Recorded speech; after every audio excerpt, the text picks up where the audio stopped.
नमस्कार प्रणाम। हम है रिंकू भारती गोस्वामी गौरव भारती न्यूज चैनल से। हमेशा हम लोग के घर ले पकड़ ले। आज हम खुद धरा गए मैंने पकड़ा गए बनी बिसमरापुर गांव में खुशी नगर में। कैमरा मन फोकस करा देखा के एक घर ले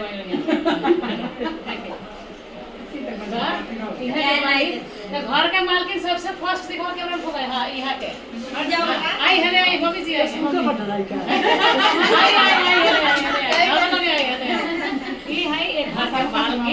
पहिलका दिन बैठी एकदम बढ़िया लड़ाई मत रहो चौकी कुर्सी अनु तो यहाँ अगर पहले दिन हम अभी शूटिंग करे तो हम सीधे घर में घुस के लगोई मिले के केने बा के घर में मिलो ना नु हमारा टीम के जा तनी तो छोटकी पतो यहाँ के एकदम बाल डाई करते बैठ के काहे से घर में यहाँ के पटीदारी में बियाह रहुआ अनु इतना अच्छा परिवार आज यहाँ के साहेब बानी पतिदेव वहाँ के टीचर हैं और पूरा परिवार एमे यहाँ का पतो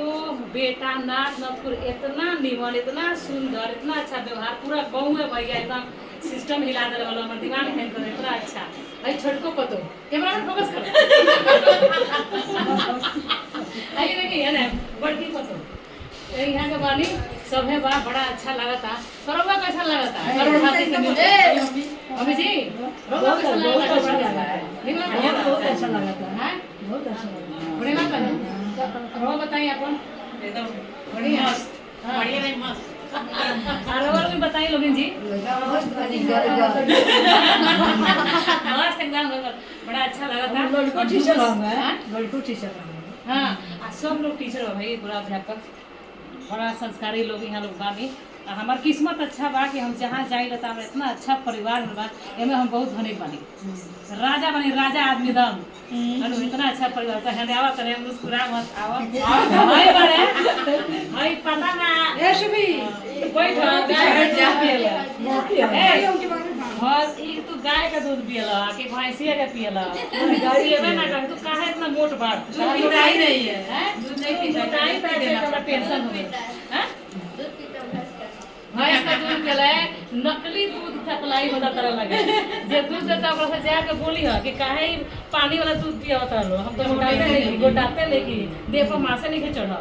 कई देते हैं नहीं दूध हैं एक जन देते हैं जो पापा ऐसा ना रानी पहले मेरे पापा भी पहले हाय हाय यहाँ का अपन नाम बताइए क्या नाम जूम करा यहाँ का अपन नाम बताइए इमृता देवी हमारा गांव में भैया चाचा का लड़की गायत्री बाड़ी एकदम उनकरे खाने यहाँ के दिखा दी हम बुझाता अपना घर ही माने गाँव जिला में तही वाला पूरा परिवार सोचनी है कि एक जहाँ रहेला तहाँ अपन परिवार रहेला। हाँ तो सोचनी है कि सब हम सेल्फी खिंचवा रहल बा तो काहे ना हम एगो अपन ब्लॉग बना ली ज्यादा जुड़ल रही हमेशा लोग हम देखत रहे आ सुनी लोग आज तक हम केहू को नहीं बोल ले कोनो ब्लॉग में लेकिन यहाँ जरूर बोलता नहीं क्या लोग बहुत सारे प्रेम कर बनी आ कोई लोग फिल्म देखा तो हमारे को चैनल बाजार का नाम है गड़बड़ भारती न्यूज गड़बड़ न्यूज आवत रहेला अनु और खुलासा होत रहेला तो लोग देखत रहेला सब्सक्राइब कर दे छीट देला और वीडियो के ठीक ना प्यारा से ये ला हमर कथा प्रवचन खत्म।